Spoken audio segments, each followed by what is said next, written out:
90 రోజుల కోర్సు పూర్తి చేస్తే చాలు 100% ప్లేస్మెంట్ సపోర్ట్ తో సాఫ్ట్వేర్ జాబ్ మీ సొంతం. వెంటనే కోడ్ జ్ఞాన్ డెస్టినేషన్ ని సంప్రదించండి. నమస్కారం అనిల్ సింగ్ గారు. నమస్తే శిరీష. బంగారం అంటే చాలా మంది కూడా ఈ మధ్య కాలంలో కొనుగోలు అనేది ఎక్కువైపోయింది. దాన్ని ఇంట్లో ఉంచుకోవడం సేఫ్ కాకుండా ఎక్కువ మంది కూడా బ్యాంకులో పెట్టడానికి చూస్తూ ఉంటారు, ఎవరి దగ్గర అయితే కేజీలలో బంగారం ఉంటుందో. అయితే మనం రీసెంట్గా ఒక ప్రీవియస్ ఎపిసోడ్లో ఎస్బీఐ బ్యాంక్ లాకర్లో మనం పెట్టినప్పుడు ఒక స్కీమ్ ద్వారా మనకి ఇంట్రెస్ట్ రేట్ వస్తూ ఉంటుంది, దానికి మనం డబ్బులు కట్టే అవసరం లేదు అని మీరు చెప్పడం జరిగింది. చాలా మంది కూడా అడిగే ప్రశ్న ఏంటి అంటే, అది ఒక ఎస్బీఐ బ్యాంకే ఉందో ఆప్షను, లేదంటే ఇతర బ్యాంకులలో వాళ్ళకు కూడా ఈ ఫెసిలిటీ ఉందా, ఈ స్కీమ్ అవైలబుల్గా ఉందా, ఇది అప్లికబుల్ అవుతుందా అని అడుగుతూ ఉన్నారు. ఏంటి సార్? ఖచ్చితంగా మీ గోల్డ్ మీ దగ్గర ఏదైతే ఉందో ఆ గోల్డ్ వల్ల మీకు రాబడి అనేది రాబోతుంది. అండ్ ఎస్బీఐ ఒకటే బ్యాంక్ కాదు, ఒకవేళ మీ అకౌంట్ ఎస్బీఐ బ్యాంక్లో లేకపోతే మీ సేవింగ్స్ అకౌంట్ వేరే బ్యాంకుల్లో ఉందనుకోండి. ఫర్ ఎగ్జాంపుల్ ఈ రోజున మనం చేస్తుంది పంజాబ్ నేషనల్ బ్యాంక్ గురించి. పంజాబ్ నేషనల్ బ్యాంక్లో ఒకవేళ మీ సేవింగ్స్ అకౌంట్ ఉందనుకోండి, మీకు అక్కడ కూడా గోల్డ్ మానిటైజేషన్ స్కీమ్ అవైలబుల్ ఉంది. ఓకే, ఏమన్నా ప్రొసీజర్లో డిఫరెన్స్ ఉంటుందా సార్? ప్రొసీజర్ డిఫరెన్స్ ఏంటంటే, జనరల్గా అది కామన్ కొత్త ఐడియా కైండ్ ఆఫ్ రూల్స్ ఏవైతే ఉంటాయో అది మీరు బ్రాంచ్కి వెళ్తేనే వాళ్ళు చెప్తారు. బట్ స్టాండర్డ్ రూల్స్ ఏవైతే ఉన్నాయో according to the government of India rules ప్రకారంగా, సో ఆ స్టాండర్డ్ రూల్స్ నేను మీకు చెప్తాను. ఏదన్నా కొత్తగా మారిన రూల్స్ ఏమైనా ఉంటే అది మీకు లోకల్ బ్రాంచ్లో తెలియజేస్తారు. ఎందుకంటే మనం ఈ రోజున చేసిన తర్వాత ఎవరన్నా నెల తర్వాత 6 నెలల తర్వాత వెళ్ళారనుకోండి, అప్పటికి రూల్స్ మారిపోవచ్చు. సో ఈ రోజు ఉన్న రూల్స్ ఏవైతే ఉన్నాయో మీకు ఆ రూల్స్ అన్ని కూడా ఇప్పుడు నేను టర్మ్స్ అండ్ కండిషన్స్ సహా చూపిస్తా. అయితే ఇందులో చాలా మంది మీరు అన్నట్టుగా లైక్ ఇప్పుడు మీ దగ్గర 1 కేజీ గోల్డ్ ఉందనుకోండి, అఫ్కోర్స్ ఉండే ఉంటుంది. సో బ్యాంకులో పెట్టుకుంటే సో ఈ రోజు చాలా మంచి రోజు కూడా ఇన్ఫ్యాక్ట్. సో అలాంటి బంగారం దాచుకోవడానికి ఏం చేస్తారంటే, ఇంట్లో బీరువాలో దాచుకునే బదులు బ్యాంక్ లాకర్లో పెట్టుకుంటారు. దానికి మీరు నమ్మరు, నిజంగా అంటున్నాను, small size, medium size, large, extra large size లాకర్లకి దాదాపు 4,000 రెంట్ నుంచి 12,000, 15,000 వరకు రెంట్ కట్టాల్సి వస్తుంది. సో దాంట్లో ఇంకా మీకు చాలా లాసే అది చెప్పాలి అంటే. కానీ ఇక్కడ మీ దగ్గర బంగారము ఎంతన్నా పెట్టుకోవచ్చు క్వాంటిటీ బ్యాంకులో, దానికి మీకు సంవత్సరానికి రేట్ ఆఫ్ ఇంట్రెస్ట్ వస్తుంది. ఎంతవరకు వస్తుంది? అందరు ఏమనుకుంటున్నారంటే, నేను ఎఫ్డీలో క్యాష్ ఉంటేనే ఎఫ్డీలో పెట్టుకుంటే నాకు రేట్ ఆఫ్ ఇంట్రెస్ట్ వస్తుంది అనుకుంటున్నారు. కానీ ఇప్పుడు గవర్నమెంట్ ఆఫ్ ఇండియా కొత్త స్కీమ్ తెచ్చింది కాబట్టి, గోల్డ్ మానిటైజేషన్ స్కీమ్. మీ ఇంట్లో ఉన్న వృధాగా పడున్న గోల్డ్ కాయిన్స్ కానివ్వండి, బిస్కెట్స్ కానివ్వండి, విరిగిపోయిన నెక్లెసెస్ కానివ్వండి, ఏదైనా కానివ్వండి, కానీ అది బంగారమై ఉండాలి. ఆ బంగారాన్ని మీరు బ్యాంక్లో పెడితే ఎలాంటి కైండ్ ఆఫ్ కండిషన్స్ ఉన్నాయి, ఎలాంటి రాబడులు ఉన్నాయి, అది మీకు చెప్తా. సో ఇది అఫీషియల్ వెబ్సైట్ అండి, పంజాబ్ నేషనల్ బ్యాంక్ వాళ్ళది. సో ఇది gold monetization scheme Punjab national bank నేను మీకు చూపిస్తున్నాను. ఇక్కడ మీరు చూసుకుంటే ఇందులో పర్పస్ ఏంటి, to mobilize the idle gold in the country and put it into productive use అనమాట. To provide the customers and opportunity to earn interest income on their idle gold holdings. చూసారా కేంద్ర ప్రభుత్వం ఎంత మంచిగా ఆలోచించింది మనందరి కోసము. సో ఇందులో మీరు ఎలాంటి డబ్బులు కట్టాల్సిన అవసరం లేదు, జస్ట్ మీ బంగారం తీసుకెళ్ళి ఇక్కడ పెడితే వాళ్ళు మిమ్మల్ని ఎంత అప్రిషియేట్ చేస్తారో, సార్ మీరు చాలా మంచి పని చేస్తున్నారు, పైగా నేను మీకు ఇంట్రెస్ట్ కూడా ఇస్తాను. అసలు దీనివల్ల గవర్నమెంట్కి ఏంటి లాభం అంటారా?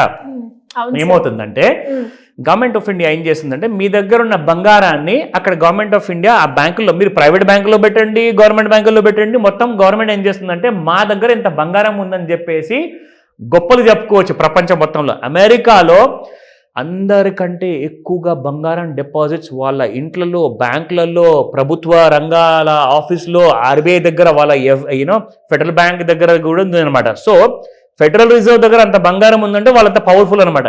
సో గవర్నమెంట్ ఆఫ్ ఇండియా ఏం చేస్తుందంటే, ఈ బంగారాన్ని బ్యాంకులో చూపించినప్పుడు ఏమవుతుందంటే, మా దగ్గర ఇంత స్ట్రెంత్ ఆఫ్ బంగారం ఉంది కాబట్టి this is an accounted gold. అంటే ఇప్పటిదాకా 600 టన్నుల బంగారము, 1000 టన్నుల బంగారం చూపించుకున్నాం అనుకోండి, ఇప్పుడు ప్రతి ఇంట్లో ఉన్న బంగారం కూడా వెళ్ళి బ్యాంకులో పెడితే ఏమవుతుందంటే, ఆ 500 టన్నులకి 600 టన్నులకి ఈ బ్యాంక్ గోల్డ్ కూడా యాడ్ అవుతుంది అనమాట.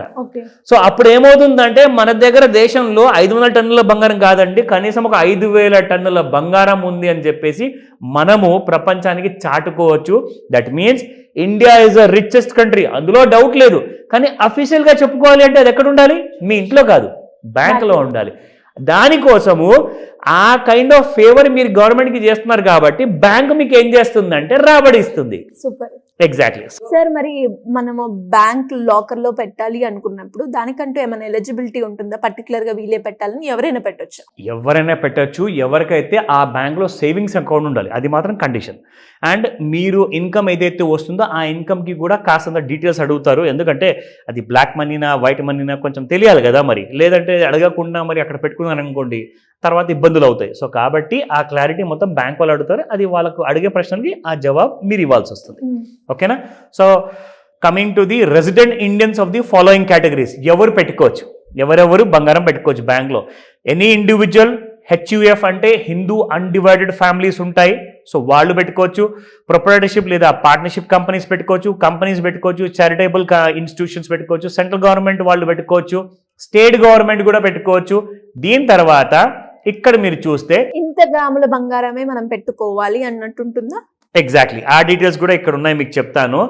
మినిమం మాత్రం 1 year ఉంటుంది మీ బ్యాంక్లో డిపాజిట్ పెట్టడానికి. అది లాకర్ అవసరం లేదు, మీరు డైరెక్ట్ డిపాజిట్ చేసుకుంటే వాళ్ళే ఎక్కడైనా పెట్టుకుంటారు. సో మినిమం 1 year నుంచి మ్యాక్సిమం 15 years. ఇక్కడ మీకు ఆ డీటెయిల్స్ చూపిస్తాను చూడండి.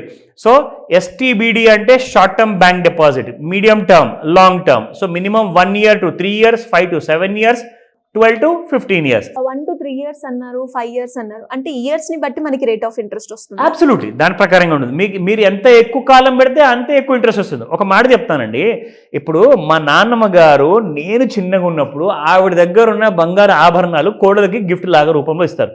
అంటే ఆవిడ ఎన్ని సంవత్సరాలు పెట్టుకున్న తర్వాత, 20-30 సంవత్సరాలు పెట్టుకున్న తర్వాతనే కదా కొడుకు పెళ్ళైంది, కోడలు వచ్చింది కదా. సో అలాగే ఇప్పుడు మా అమ్మగారు ఏం చేశారంటే నా పెళ్ళైన తర్వాత కోడలికి ఇచ్చారు. సో కనీసం అక్కడ కూడా 20 సంవత్సరాలు. సో అదొక 20 సంవత్సరాలు, ఇదొక 20 సంవత్సరాలు కూడా 40 సంవత్సరాలు ఉంది. కానీ బ్యాంక్ ఏమంటుంది, జస్ట్ 15 సంవత్సరాలు మాత్రమే పెట్టండి. దానివల్ల మనకి ఎన్ని వేల రూపాయలు, లక్షల రూపాయలు రాబడి వస్తుంది. So that is the beauty కదా. సార్ ఎంత ఇంట్రెస్ట్ వస్తుంది 1 to 3 years లో కనుక మనం పెడితే? Sure, I'll tell you that. So ఇక్కడ మీరు చూసుకుంటే శిరీష, జస్ట్ 1 year కి పెడితే మీకు 0.50%, అండ్ దీంట్లో 1 to 2 year వరకు 0.60%. After about 2 years to 3 years మధ్యలో వస్తే మీకు 0.75% వస్తుంది. అండ్ అలాగే మీరు ఒకవేళ మీడియం అండ్ లాంగ్ టర్మ్ పెట్టుకుంటే 2.25 నుంచి 2.5% వస్తుంది. ఎవరన్నా ఫ్రీగా నా దగ్గర ఏదైనా ఒక వస్తువుని నీ దగ్గర పెట్టుకొని నాకు ఇంట్రెస్ట్ ఇవ్వరా బాబు అంటే ఎవడిస్తాడండి? పైగా మన నేషనలైజ్డ్ బ్యాంక్స్ ఇవన్నీ. సో ఇందులో మీకు ఉన్న సెక్యూరిటీ, మీరు బ్యాంక్స్ని మాత్రం నమ్ముతారు కదండి. మరి డబ్బులో పెడుతున్నారు కదా క్యాష్, మరి బంగారం పెట్టడానికి ఏంది మన ప్రాబ్లం చెప్పండి. సో ఐడల్ గోల్డ్ ఏదైతే ఉంటుందో అది బ్యాంకుల్లో పెడితే మీకు ఇంత లాభం ఉంటుందన్న విషయం మనకు చాలా మందికి ఇది ఓపెన్ సీక్రెట్, కానీ చాలా మందికి ఐడియా లేదు. ఈ వీడియోని అందరికీ పంపించుకోండి, వాళ్ళందరూ కూడా లాభం జరుగుతుంది. కాబట్టి ఇలాంటి కైండ్ ఆఫ్ మంచి ఆపర్చునిటీ కోసం ఈ వీడియో మాత్రం ఖచ్చితంగా మీరు ఫార్వర్డ్ చేయండి. ఏదైనా డౌట్స్ ఉంటే నన్ను కాల్ చేసి అడగండి. Thank you sir. Thank you. Welcome Sirisha.